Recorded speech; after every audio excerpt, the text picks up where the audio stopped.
Hello everyone, আমি চলে এসেছি। আজকে আমি শাপলা রান্না করব। শাপলাটাকে লবণ দিয়ে ভালো করে একটু মেখে নিয়ে তারপরে একটু জলটা বের করে রান্নাটা করব। আমি কড়াই বসিয়ে দিয়েছি। দেখো, একটা প্যানের মধ্যে আমি সর্ষের তেল দিয়ে দিলাম 2 টেবিল চামচ মতো, 2টো শুকনো লঙ্কা আর একটু সর্ষে ফোড়ন দিলাম।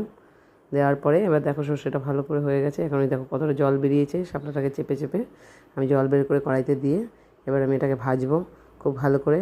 এটা শাপলা দারুণ টেস্ট হয়। শাপলা অনেকেই খাও, অনেকে যারা খাওনি তারা এইভাবে করে খেয়ে দেখো। আমি হাফ চামচ মতো লবণ আর হাফ চামচ মতো হলুদ দিলাম, কারণ লবণটা একটু কমই দেবে।